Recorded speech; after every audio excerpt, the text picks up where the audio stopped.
Hi everyone, फिर से एक नए वीडियो में स्वागत है। दोस्तों, आज की इस वीडियो में बात करने वाले हैं नंबर सिस्टम, यानी आज जो पढ़ने वाले हैं इस वीडियो में नंबर सिस्टम यानी संख्या पद्धति। बहुत सारे साथी का ये कमेंट आ रहा था जो इस टॉपिक के बाद नंबर सिस्टम को शुरू किया जाए। तो मेरे दोस्त, मेरे भाई, मेरे साथी, नंबर सिस्टम को एक अलग ही तरीके से आपको सिखाएंगे, आपको समझाएंगे और बिल्कुल आपको आसान मेथड देंगे और बिना पेन उठाए आप कौन से सवाल को लगा सकते हैं और किस सवाल में आपको बाय ऑप्शन जाना है, किस ऑप्शन को मेरे दोस्त आपको किस सवाल को कम से कम समय में लगाना है और कहाँ आपको टाइम बचाना है। मेरे दोस्त, अगर आपको ये तरीका पता होगा ना तो आप एग्जाम हॉल में एक दूसरे को पीछे छोड़ के आगे जाइएगा, नहीं तो मेरे दोस्त आपका भी सिलेक्शन रुक सकता है। अगर आपको तरीका पता होगा तभी ना आप जाके कम से कम समय में लगाइएगा और आपको मेथड पता होगा तभी ना। तो आइए आज की इस वीडियो में शुरू करने वाले हैं, पढ़ने वाले हैं मेरे दोस्त। ये आपका प्रीवियस ईयर सवाल होगा और वो भी आपका लेटेस्ट पूछा गया सवाल जो होगा एनटीपीसी का, वो सारा सवाल होगा। अपडेटेड क्वेश्चन है। क्लास नोट्स पीडीएफ चाहिए तो हमारे टेलीग्राम चैनल पे जाइएगा, जुड़ जाइएगा और आपको वहाँ से पीडीएफ प्राप्त कर सकते हैं इस क्लास का क्लास नोट्स। आपको इजी लैंग्वेज में सवाल समझाएंगे, उसके बाद आपको शॉर्ट ट्रिक देंगे और बिना पेन उठाए आप सवाल को लगाइएगा। और अगर आपको वीडियो पसंद आता है तो वीडियो को लाइक करेंगे, चैनल को सब्सक्राइब कर लेंगे। तो चलिए मेरे दोस्त, आज का पहला सवाल पे आते हैं और पहला सवाल यानी आपका 1 नंबर सवाल टाइप 1, जरा देखते हैं सवाल क्या कह रहा है। सवाल कह रहा है टाइप 1 पहला नंबर सवाल 0.23 पे 12 एक क्या है। यानी आपको इससे पहले, इस सवाल पे आने से पहले मेरे दोस्त आपको एक बात बताना चाहते हैं। आप जानते हैं परिमेय संख्या और अपरिमेय संख्या क्या होता है।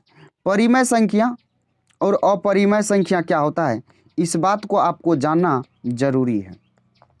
परिमेय संख्या किसको कहते हैं? तो परिमेय संख्या वैसी संख्या होती है जिसको पी वाई क्यू के रूप में लिखा जा सकता है। यानी अगर परिमेय संख्या का बात करें तो इसको हम पी वाई क्यू के रूप में लिख सकते हैं, लेकिन हमारा क्यू जो है 0 नहीं होना चाहिए। और आपका अपरिमेय जो है इसको पी वाई क्यू के रूप में नहीं लिख सकते हैं आप, पर अपरिमेय संख्या को पी वाई क्यू के रूप में नहीं लिख सकते हैं। तो ये आप परिमेय जान चुके हैं। जो पी वाई क्यू के रूप में जिस भी संख्या को लिखेंगे वो क्या होगा, हमारा परिमेय संख्या होगा। और अपरिमेय संख्या यानी इरेशनल नंबर, तो आपका पी वाई क्यू के रूप में आप उसको नहीं लिख सकते हैं। तो परिमेय संख्या बताइए, 2 को लिख सकते हैं परिमेय संख्या के रूप में? अरे 2 को कुछ नहीं है तो नीचे में बटे है ना। अगर यही बात कर दे √2 है तो √2 क्या है, एक अपरिमेय संख्या है। अगर रूट किसी के भी साथ होगा ना तो वो हमारा क्या हो जाएगा, अपरिमेय संख्या हो जाएगा। तो मेरे दोस्त, मेरे भाई, मेरे साथी, मुझे उम्मीद है आपको ये परिमेय और अपरिमेय क्लियर हो गया होगा।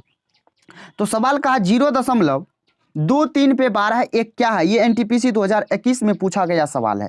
जरा इस सवाल को बोलिए बनाने वाला है? नहीं है। कैसे नहीं है? तो आप इसको लिखेंगे 23। अब बटे आप रैकरिंग पढ़े हैं ना, तो जिसके ऊपर जितना के ऊपर रैकरिंग है उतना कितना हो जाएगा, नीचे में 9 हो जाएगा। जितने के ऊपर रैकरिंग है उतना बट्टा में क्या हो जाएगा, 9 हो जाएगा। तो आपको समझ में आया ये बात, ये सवाल क्लियर हुआ। तो आपका ये परिमेय संख्या हो गया। तो आपका आंसर कौन सा हो जाएगा, ऑप्शन बी हो जाएगा, परिमेय संख्या। तो आइए क्वेश्चन नंबर 2 पे। सवाल ये बात कर रहा है जो संख्या है इतना, ठीक, इसमें जो है ये बढ़ते जा रहा है, यानी कि ये इन्फिनाइट तक जाएगा। इन्फिनाइट तक जाएगा तो मेरे दोस्त आप बताइए इसको पी वाई क्यू के रूप में लिख सकते हैं? पी वाई क्यू के रूप में आप लिख सकते हैं इसको? तो नहीं लिख सकते हैं, नहीं लिख सकते हैं। इसीलिए ये क्या हो जाएगा, एक अपरिमेय संख्या हो जाएगा। आप इसको पी वाई क्यू के रूप में नहीं लिख सकते हैं। तो आइए 3 नंबर सवाल जरा देखते हैं। 3 नंबर सवाल क्या कर रहा है? 3 नंबर सवाल कह रहा है 3 + 2 √5 एक क्या है। ये भी एनटीपीसी 2021 का पूछा गया सवाल है। 3 + 2 √5 क्या है? तो मेरे दोस्त आप देखिए 5 का एग्जैक्ट मान पता है आपको? नहीं पता है। तो इसीलिए ये क्या हो जाएगा, अपरिमेय संख्या हो जाएगा। क्या हो जाएगा? तो अपरिमेय संख्या हो जाएगा। यानी इसका भी आंसर क्या हो गया, जो आपको पहले भी बोले थे रूट के सामने रूट के साथ जो होगा वो क्या होगा, हमारा अपरिमेय हो जाएगा। सिंपल सा बात है। तो आइए 4 नंबर सवाल पे आते हैं। 4 नंबर सवाल को जरा देखिएगा।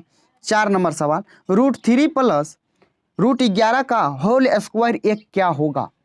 तो क्या होगा? तो आपको पता है a प्लस बी का होल स्क्वायर क्या होता है? a प्लस बी का होल स्क्वायर क्या होता है? ये भी आपको दिखने में आना चाहिए सीधा, जो अपरिमेय होगा, लेकिन कैसे होगा ये बात आपको बता रहे हैं। बिना पेन उठाए आप सॉल्व कर रहे हैं, मुझे पता है। आपको जो तरीका बता रहे हैं वीडियो बिल्कुल तरीका आपको पसंद आ रहा होगा। अगर पसंद आ रहा है तो वीडियो को लाइक कीजिए ना, चैनल को सब्सक्राइब कर लीजिए। देरी क्यों कर रही है? क्योंकि आपको बिल्कुल एग्जाम ओरिएंटेड क्वेश्चन कराएंगे और PYQ सीरीज हमारा चल रहा है और बिल्कुल आपको कम से कम समय में लगने वाला मेथड बता रहे हैं। a प्लस बी का होल स्क्वायर क्या होता है? a स्क्वायर यानी 3 का स्क्वायर, उसके बाद 11 का स्क्वायर, इसके जुट जाएगा तो हो जाएगा 14 प्लस 2ab यानी 2a क्या है? तो √3, b क्या है? √11 यानी 11 गुना 3 कितना हो जाएगा? 33 हो जाएगा। यानी ये देखिए अपरिमेय संख्या है ना, तो ये क्या हो जाएगा? अपरिमेय हो जाएगा। तो मेरे दोस्त समझ में आया? आइए 5 नंबर सवाल पे आते हैं। 5 नंबर सवाल जरा देखते हैं। कहा √2 और √3 का गुणनफल होता है। कभी कभी परिमेय संख्या, कभी कभी अपरिमेय, 4 के बराबर परिमेय संख्या अपरिमेय संख्या। एक बात बताइए, इसमें जो है क्या कहा, जो √2 और रूट गुना √3 करेंगे तो कितना होगा? गुना करने होता है ना, तो ये हो जाएगा √6 हो जाएगा। ये √6 क्या है? आपको फिर शुरू में ही बोले, रूट के अंदर अगर रहेगा रूट साथ में रहेगा तो इसका मतलब वो क्या है? अपरिमेय है। सीधा सिंपल आंसर हो जाएगा। कौन सा? तो ऑप्शन डी हो जाएगा, अपरिमेय संख्या। बढ़े नेक्स्ट सवाल पे, 6 नंबर सवाल जरा आइए। अब आपके मन में आ रहा होगा ये भी सवाल क्या है? तो आपका परिमेय अपरिमेय पे है, यानी 3√5 प्लस √125 बटे √80 प्लस 6√5 है। तो ये क्या कह रहा है? ये आपका NTPC 2021 में पूछा गया सवाल है। पहला कह रहा है ऑप्शन परिमेय है, दूसरा कह रहा है प्राकृत संख्या है, तीसरा कह रहा है एक पूर्णांक है, चौथा कह रहा है एक अपरिमेय संख्या है। इस वीडियो में टोटल करने वाले हैं 24 प्रश्न और मेरे दोस्त 24 प्रश्न जो करने वाले हैं बहुत ही इंपॉर्टेंट प्रश्न है, क्योंकि ये प्रश्न आपके एग्जाम में बार बार पूछा जाता है और बहुत सारे साथी इस प्रश्न को गलत करके आते हैं। तो आपको गलत नहीं करना है, आपको बिल्कुल सही आंसर लगा के आना है। जरा देखिए, सीखिए। 3√5 है ना। अब बताइए 125 है, इसका जब गुणनखंड करेंगे तो 25 पंचा होता है 125, यानी 25 का वर्गमूल 5 हो जाएगा और एक 5 अंदर रह जाएगा यानी 5 हो जाएगा। बट यहाँ देखिए 16 पंचे 80 होता है, यानी 16 पंचे 80 यानी 16 का वर्गमूल 4 और रूट के अंदर 5 रह जाएगा। फिर करना है प्लस, यहाँ क्या है? तो यहाँ जरा देखिए 6√5 है, 6√5 है। इस दोनों को जोड़ दीजिए तो ये हो जाएगा 8√5 बटे हो जाएगा 10√5। √5 कट जाएगा। यहाँ जब काटेंगे तो ये 2 से काटेंगे 4 बार में, 2 से काटेंगे 5 बार में, यानी 4/5। इसको लिख क्या किस में लिखे हैं? परिमेय संख्या का रूप हो गया कि नहीं? PYQ के रूप में है, यानी कौन सा ऑप्शन हो जाएगा? तो ऑप्शन ए हो जाएगा। मेरे दोस्त समझ में आया कि नहीं आया? आ गया? क्लियर हो गया? तो आइए बढ़ते हैं टाइप 2 यानी 7 नंबर सवाल से। जरा टाइप 2 7 नंबर सवाल को देखिएगा। कहा निम्नलिखित में से किस विकल्प का मान 3.14 गुना 10⁻6 के बराबर है? अच्छा, इस सवाल को बताइए। बहुत सारे साथी इस सवाल में भी गलती कर देते हैं। सवाल देखिए लगाना कैसे आपको। 3.14 गुना है 10⁻6 यानी 10⁻6 है, तो आप क्या कर सकते हैं? 1 पे 6 गो जीरो होगा, यानी इस पॉइंट को उड़ाएंगे तो 2 गो जीरो, यानी इसको क्या लिख सकते हैं? 10 का स्क्वायर। 10 का स्क्वायर। ये जब ऊपर जाएगा तो घट जाएगा, क्योंकि आपको अभी तो नहीं पढ़ा है सर्ट्स एंड इंडिसेस मेरे दोस्त। ये जो होता है a⁻m बटा होता है a⁻n, तो इसको जो लिखते हैं तो a⁻m - n लिखते हैं। ये बात अभी आप सिर्फ जान लीजिए, अगर आप जानते भी हैं तो कोई बात नहीं है, आप इसमें से घटा दीजिए। इसमें से जब घटाइएगा तो कितना हो जाएगा? इसमें से घटाइएगा तो 4 हो जाएगा, यानी 314 पे 4 गो जीरो होगा। 314 पे 4 गो जीरो देखिए तो एक ही ऑप्शन में है। किस ऑप्शन में? तो बी में है। समझ गए? क्लियर हो गया? तो आइए 8 नंबर सवाल, यानी आज का 8 नंबर का सवाल क्या कहता है। सवाल कह रहा है यदि किसी संख्या और उसके 2/5 का अंतर 60 है तो संख्या बताइए। इस सवाल में आपको पेन नहीं उठाना है, बिना पेन उठाए आपको सॉल्व करना है, लेकिन कैसे करना है यही तो सबसे बड़ा कठिन बात है, कठिन सवाल है। कैसे करना है जरा देखिए, क्या कहा, यदि किसी संख्या और उसकी 2/5, हम मान लेते हैं वो संख्या 5 है, ये नीचे में हमेशा ओरिजिनल वैल्यू होता है, हमेशा ओरिजिनल वैल्यू होता है नीचे में। क्या कह रहा, उसके 2/5, यानी मान लेते हैं वो संख्या 5 है और इसका 2/5 कितना हो जाएगा, 2 हो जाएगा। इसके बीच अंतर कितना का है, 60 का, लेकिन रियल में कितना का है, 60 का, लेकिन है कितना का, यहाँ रेशियो में 3 का है। आपसे पूछा है संख्या बताइए, तो यहाँ से काटिएगा 20, 20 पंचा हो जाएगा 100। बिल्कुल आपको इसमें बनाना नहीं था, ये चीज आपको नहीं करना था मेरे दोस्त मेरे साथी, आपको सीधे यहाँ देखना था कितना का अंतर है, 3 का, यहाँ 3, ये 3 का वैल्यू है, यानी 1 का वैल्यू 20, 20 यानी 5 का वैल्यू 100। क्लियर हो गया, समझ में आ गया। आइए 9 नंबर सवाल और आज का लाजवाब सवाल है। सवाल क्या कह रहा है जरा देखिएगा, इस सवाल को एक बार आप लगाने का प्रयास जरूर कीजिएगा। कहा, दो धनात्मक संख्याओं का गुणनफल 0.6 है, यदि एक संख्या दूसरी संख्या के 1/15वें हिस्से के बराबर हो तो संख्या बताइए। यह भी एनटीपीसी 2021 में पूछा गया सवाल है। इस सवाल को आप कैसे लगाएंगे, एक बार आप वीडियो को रुकिए, उसके बाद देखिए आपसे लगता है या नहीं लगता है। मेरे दोस्त, इस सवाल को जो लगाने का मेथड होगा, एक यूनिक मेथड बताएंगे। सवाल क्या कहा, दो संख्या है जिसका गुणनफल 0.6 है, यदि एक संख्या दूसरी संख्या के 1/15वें हिस्से के बराबर है, दूसरी संख्या के 1/15वें हिस्से है ना, तो दूसरी संख्या मान लेते हैं 15 है, तो पहली संख्या क्या हो जाएगा, 1 हो जाएगा। ऐसा कीजिए ना आप, ये तो एग्जैक्ट वैल्यू नहीं है, यानी आप इसको x सटा दीजिए, x सटा दीजिए, है ना। तो आप जब इस दोनों को गुना करते हैं तो आपको निकल के आता है 0 पॉइंट, यहाँ से पहले इस सब को हटा देते हैं, यहाँ से आपका आता है 0.6, यही ना आता है। तो यहाँ देखिए, तो ये x स्क्वायर हो जाएगा, ये 15 बट्टे में चला जाएगा, यानी 60 बट्टे हो जाएगा 15, डबल 0, ठीक है। उसके बाद देखिए 0 से 0 कटेगा, 25 से ये काटिएगा, 25 छक होता है 150, यानी 1/25, x बराबर हो जाएगा 1/5, यानी x का मान 1/5 आया, यानी आप 1/5 को भाग देंगे तो 0.2 आएगा। अब यहाँ आप x क्या था, तो x हमारा यहाँ दूसरी पहली संख्या था, ये हमारा पहली संख्या था। यहाँ देखिएगा तो 15 गुना 1/5, तो क्या हो जाएगा, ये 5 तिया 15, यानी 0.2 और 3 हमारा क्या हो गया, राइट आंसर कौन सा ऑप्शन में है, तो ऑप्शन बी में है। आपको समझ में आया, क्लियर हुआ कि नहीं हुआ मेरे दोस्त। बहुत ही आसान सवाल था, लेकिन जटिल था। सवाल को समझना बिल्कुल आसान था, लेकिन आप समझ गए तो अब आपसे बिल्कुल आसानी से सॉल्व हो जाएगा। तो आइए बढ़ते हैं 10 नंबर सवाल पे, और 10 नंबर सवाल जरा देखिए क्या कह रहा है। कहा, यदि दो क्रमागत धनात्मक विषम पूर्णांकों के वर्गों का अंतर 56 हो तो दोनों क्रमागत विषम पूर्णांक ज्ञात कीजिए। ये एनटीपीसी 2021 में पूछा गया सवाल है। बताइए इस सवाल में आप क्या लगाएंगे, एक्स वाई मानेंगे, एक्स वाई नहीं मानना आपको। तरीका बता रहे हैं, जरा तरीका को देखिएगा, यहाँ ऑप्शन को उठाइए और ऑप्शन से सॉल्व कीजिए। कैसे करेंगे ये तरीका आपको हम बताते हैं। देखिए यूनिट डिजिट से आपको करना है, 9 का स्क्वायर करेंगे तो 9 9 81, यानी 1 हो जाएगा, यानी 1 से पहले कुछ नहीं है, 1 में से घटाना है किसको, 7 7 49 होता है, यानी 9 को। 1 में से 9 घटा सकते हैं, नहीं घटा सकते हैं, यानी 11 मान लेते हैं। 11 में से जब 9 घटाएंगे तो 2 होगा। ये एक ऑप्शन क्लियर हो गया, यानी 2 आया है, इसके यूनिट डिजिट में नहीं आया है, तो इसका मतलब ये ऑप्शन गलत है। बी को उठाइए, बी को जरा देखते हैं, तो बी को देखिए, 5 का स्क्वायर क्या हो जाएगा, 5 हो जाएगा। माइनस करना है, 3 का स्क्वायर कितना होता है, 3 का स्क्वायर 9 होता है, यानी 9 घटाएंगे तो क्या हो जाएगा, 3 का स्क्वायर 9, यानी घटाएंगे तो यहाँ 15, 15 में से जब 9 को घटाएंगे तो क्या हो जाएगा, 9 6 15, यानी 6, यानी ये 6 और यूनिट डिजिट आ रहा है, और घटाने के बाद यहाँ भी यूनिट डिजिट कितना आ रहा है, 6। तो इसका मतलब हम जो माने हैं तो ये बिल्कुल सही है। तो आपको इस सब ऑप्शन को चेक नहीं करना है, बिल्कुल काट देना है। समझ गए, क्लियर हो गया। तो आइए आते हैं 11 नंबर सवाल, ये भी लाजवाब सवाल है। सवाल क्या कह रहा है, दो धनात्मक संख्याओं का योग 27 है, दो धनात्मक संख्याएं जिसका योग 27 है, जबकि उनके वर्गों का अंतर 81 है, तो सबसे बड़ी संख्या बताइए। ये भी एनटीपीसी 2021 में पूछा गया है।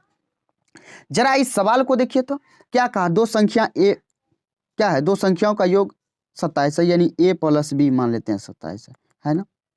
उसके बाद कह रहा है उनके वर्गों का अंतर, यानी a² - b² जो है 81 है, अब बताइए आपको एक फॉर्मूला पता है, ए स्क्वायर माइनस बी स्क्वायर क्या होता है? तो ए प्लस बी इंटू ए माइनस बी होता है कि नहीं होता है? होता है।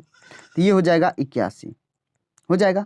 ए प्लस बी का वैल्यू देखिए यहाँ 27 है, यानी यहाँ इसके जगह 27 रखेंगे तो यहाँ से यहाँ 27 कट जाएगा, 27 से कटेगा ये 3 बार में, यानी कितना का वैल्यू आया? ये ए माइनस बी का वैल्यू आया। या आप ये भी कर सकते हैं, यहाँ 27 है तो इसमें कितना से गुना करें तो 81 हो जाए 3 से, यानी ए माइनस बी का वैल्यू 3 आया। यहाँ से आप ऐसे भी सोच सकते हैं, ऐसे भी कर सकते हैं। तो मेरे दोस्त आपको ये बात क्लियर हो गया, समझ में आ गया। अब यहाँ पे बात है जो बड़ी संख्या बताइए, जब बड़ी संख्या में से छोटी संख्या को घटाते हैं तभी ना आगे में लिखते हैं। इसका मतलब ये बात हुआ, जो ए प्लस बी आया कितना? तो ए प्लस बी है 27, ए माइनस बी है कितना? 3। हमसे ए का वैल्यू पूछा, यानी ए बड़ा है तभी ना। तो ए का वैल्यू जो आएगा वो दोनों को जोड़ के आधा कर दीजिए। 30 का आधा कितना होता है? 15, यानी कौन सा ऑप्शन हो जाएगा? बी हो जाएगा। बताइए इस सवाल को लगाने के लिए आपको क्या मेथड था? दूसरा मेथड कोई था? नहीं था। मेरे दोस्त आपको तरीका बताएं, आपको आसानी से समझ में आया होगा। क्यों? क्योंकि आपको बिल्कुल शॉर्ट मेथड बता रहे हैं ताकि आपके एग्जाम हॉल में आपको बहुत ज़्यादा हेल्प हो सके। मेरे दोस्त ये आपका रेशियो एंड प्रोपोर्शन में भी ये सवाल आपको कराए थे, एज में भी कराए थे।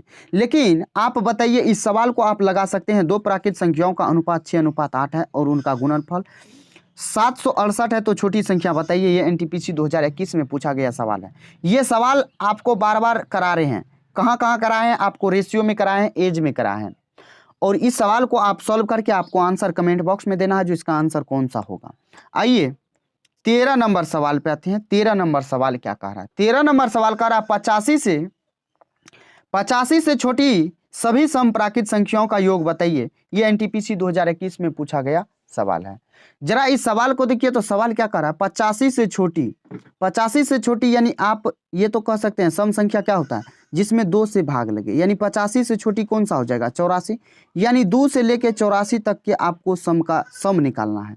लगातार इवन संख्या है तो इसका सम निकालना है। यानी अगर इसमें n पता करना है, यानी कितना टर्म है ये, अगर इसमें 84 में 2 से भाग देते हैं तो आपका 42 आता है। यानी इसमें टोटल कितना टर्म है? 42 टर्म है।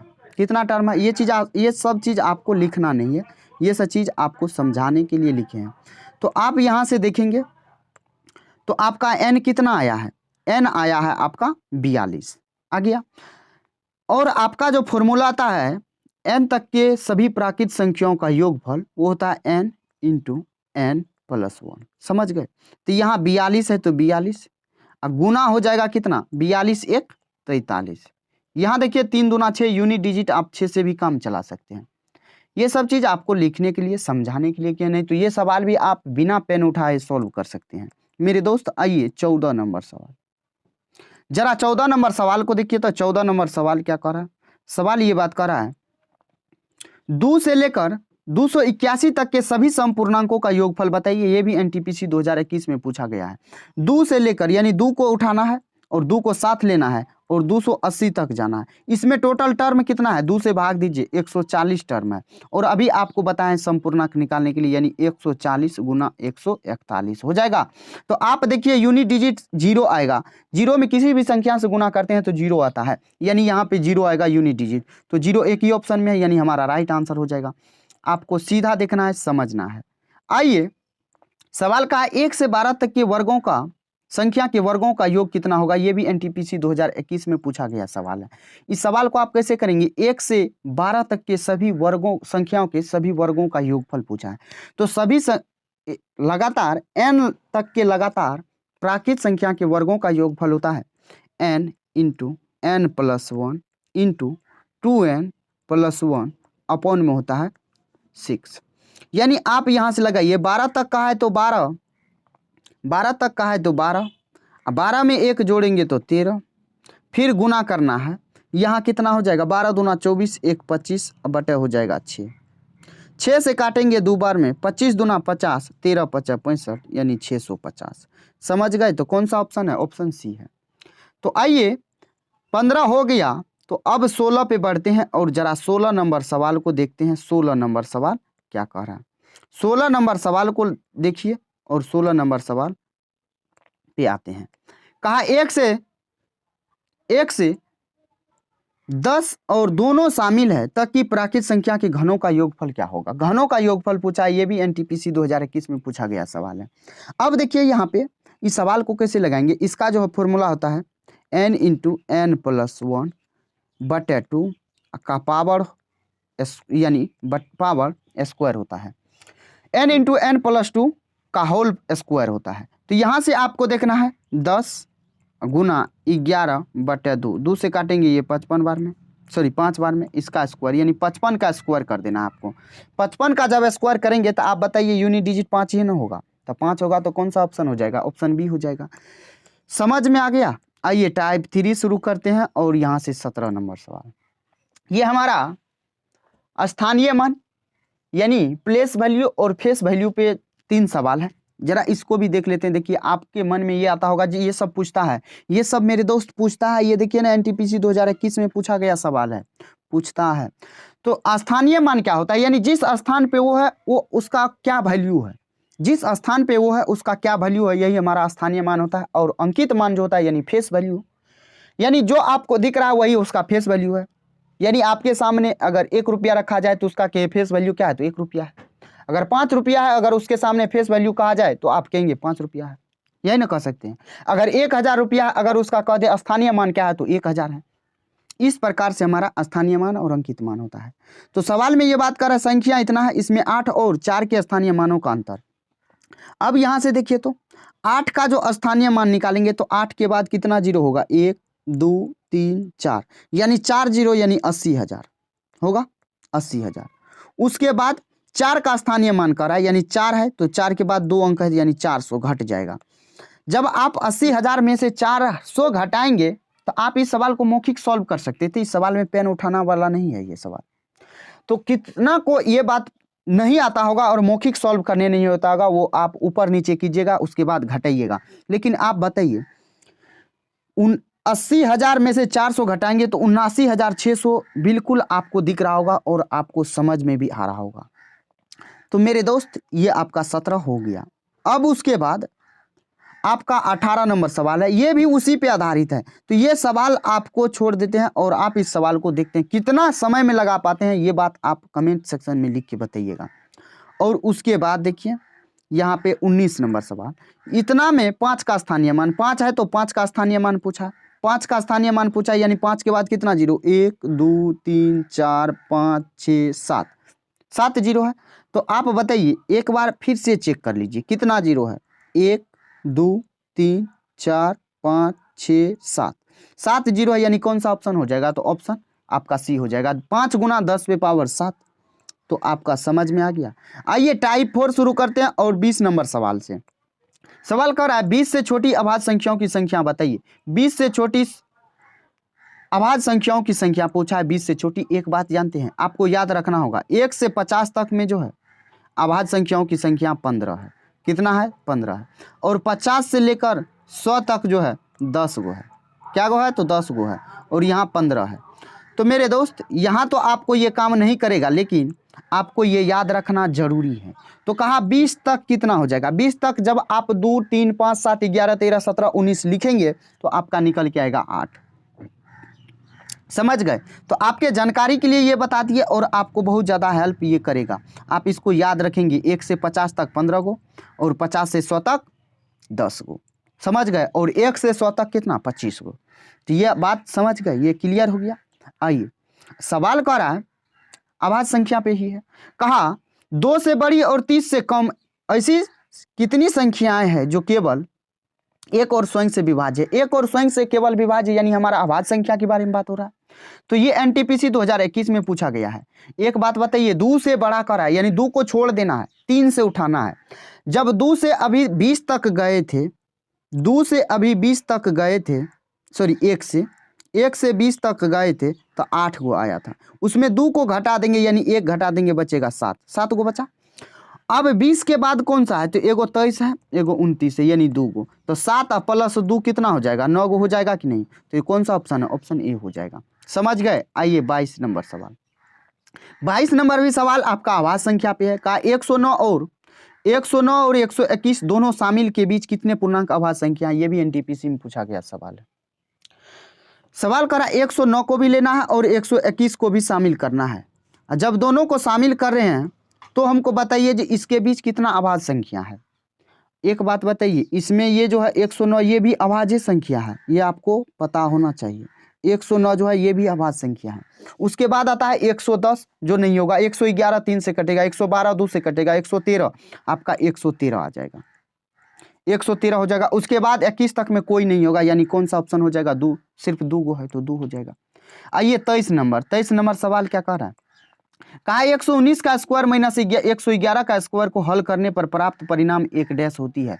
क्या होती है? एक विषम संख्या, एक वर्ग संख्या, एक भाज्य संख्या, एक अभाज्य संख्या। क्या होती है जरा बताइए ना, जरा बताइए क्या होती है मेरे दोस्त, आपको बताना है। तो आपको अभी जस्ट बताएं, ये है ए स्क्वायर, ये आपका क्या है? तो ए स्क्वायर, ये आपका ए स्क्वायर और ये आपका बी स्क्वायर है। तो क्या होता है? ए प्लस बी, यानी एक बार जोड़ना है, एक बार दोनों को घटाना है। तो एक बार जोड़िएगा और दूसरे बार क्या कीजिएगा? घटाइएगा, यानी 119 ए प्लस बी यानी 119 प्लस 111, फिर एक बार घटा दीजिए, घटाइएगा तो ये क्या हो जाएगा? तो 8 आ जाएगा। यानी 8 से गुना कर रहे हैं, यानी ये भाज्य संख्या है, सीधा दिख रहा है। नहीं ये विषम संख्या आएगा, क्योंकि इवन से गुना कर रहे हैं तो इवन ही आएगा। नहीं ये वर्ग संख्या है, दिख रहा है, जोड़ने के बाद वर्ग होगा। तो एक बार जोड़ लीजिए, 9 1 10, 1 1 2 1 3 हो जाएगा, यहाँ हो जाएगा 2, यानी 230 गुना 8 आपका क्या दिख रहा है? ये वर्ग होगा? नहीं होगा। आपका अभाज्य संख्या होगा? नहीं होगा। ये आपका सीधा क्या हो जाएगा? भाज्य संख्या हो जाएगा। यानी आपका राइट आंसर कौन सा हो जाएगा? भाज्य संख्या। कौन सा ऑप्शन? तो सी हो जाएगा। समझ गए? आइए आज का लास्ट सवाल और शानदार सवाल। सवाल कर रहा है तीन अभाज्य संख्याओं को अवरोही क्रम में व्यवस्थित किया गया यदि पहली दो संख्याओं का गुणनफल क्या है? तो 323 और अंतिम दो संख्याओं का गुणनफल 221 है। तो सबसे बड़ी अभाज्य संख्याओं का मान बताइए। ये एनटीपीसी 2021 में पूछा गया सवाल है। बताइए इस सवाल को कैसे सॉल्व करेंगे। कहा तीन अभाज्य संख्या है जिसको अवरोही क्रम यानी घटते क्रम में लिखा गया है, और इसको पहले मान लेते हैं कौन कौन है। ए को ए है, दूसरा बी है, तीसरा सी है। यानी इस दोनों को जब गुना करते हैं तो आता है 323। यहां जब दोनों को बी और सी को गुना करते हैं तो आता है 221। तो कह रहा है सबसे बड़ी संख्या अभाज्य संख्या क्या होगा इसमें, इस तीनों में। लिख रहे हैं कि इसमें पहले बड़ा, उसके बाद छोटा, उसके बाद उससे छोटा, यानी कि यहाँ पे अवरोही क्रम में यानी घटते क्रम में। तो आप बताइए ये बी इसमें कॉमन है, बी कॉमन है ना दोनों में। तो बी जब कॉमन है तो इस दोनों का HCF निकालिए। क्या निकालना है आपको? HCF। HCF जब निकालेंगे तो HCF आएगा 19, सॉरी 19 नहीं 17 आएगा। यहाँ HCF निकालेंगे तो 17 आएगा। यानी 17 से बड़ा इधर एक संख्या होगा, एक संख्या बाद होगा, यानी एक संख्या इधर होगा और एक संख्या इधर होगा। जब इधर होगा तो ये तो लगातार है ना, तो इधर होगा तो क्या होगा? ये घटते क्रम में यानी 19 होगा। इधर होगा तो क्या हो जाएगा? 13 के 17 होता है यानी 13 हो जाएगा। तो आपका क्या कर रहा है? सबसे बड़ी कौन सा? 19 है, यानी कौन सा ऑप्शन हो जाएगा? ऑप्शन बी हो जाएगा। तो मेरे दोस्त, मेरे भाई, मेरे साथी, मुझे उम्मीद है आपको वीडियो पसंद आया होगा, वीडियो समझ में आया होगा। अगर आपको वीडियो पसंद आया है, वीडियो समझ में आया है तो वीडियो को लाइक करना है और चैनल को सब्सक्राइब कर देना है। और अपने दोस्त हो, चाहे आप जिस भी ग्रुप में जुड़े हैं या आपका दोस्त भी पर तैयारी कर रहा है एनटीपीसी का, तो आप उसके पास भी वीडियो को शेयर कर सकते हैं। तो चलिए मेरे दोस्त, मेरे भाई, मेरे साथी, फिर मिलते हैं नेक्स्ट वीडियो में। तब तक के लिए जय हिंद, बाय बाय, टेक केयर। दोस्त ख्याल रखिएगा अपना और अपने परिवारों का।